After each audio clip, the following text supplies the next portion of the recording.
Biden says he hopes Trump rethinks tariffs, is thankful for peaceful transition.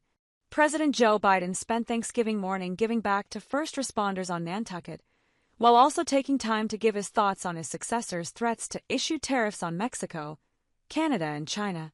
Biden told reporters he hopes President-elect Donald Trump rethinks his Day One proposal, calling it a counterproductive thing to do. "We have an unusual situation in America. We're surrounded by the Pacific Ocean, the Atlantic Ocean, and the two allies, Mexico and Canada. And the last thing we need to do is screw up those relationships. I think we've got them in a good place," Biden said Thursday. Trump said this week that he plans to sign an executive order when he takes office on January 20, 2025, that would charge Mexico and Canada with a 25% tariff on all products those nations send to the United States, in an effort to stop the flow of drugs entering the country and illegal border crossings. He also vowed to charge China with an additional 10% tariff on top of any additional tariffs on products coming into the U.S., arguing the country wasn't doing enough to stop the flow of illicit drugs. Economists widely forecast that tariffs of this magnitude would increase prices paid by American shoppers, since importers typically pass along a share of the cost of those higher taxes to consumers.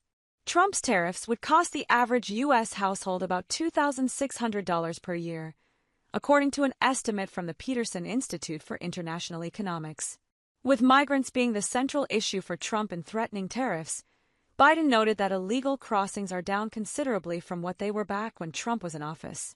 "There's a lot more to do, but I hope they reconsider," he said on Thursday. The president noted that with a thin GOP majority in Congress, there may have to be some real compromise in Trump's agenda. "I want to make sure this transition goes smoothly, and all the talk of what he's going to do and not do, I think there may be a little bit of internal reckoning on his part," Biden said. Despite the disagreements with Trump, Biden said he was thankful for his family and for a peaceful transition, adding that he's really thankful to have secured a ceasefire deal between Israel and Hezbollah. The president also said he spoke to all 3 Americans who were released from Chinese custody Wednesday. "I'm happy they're home," he said.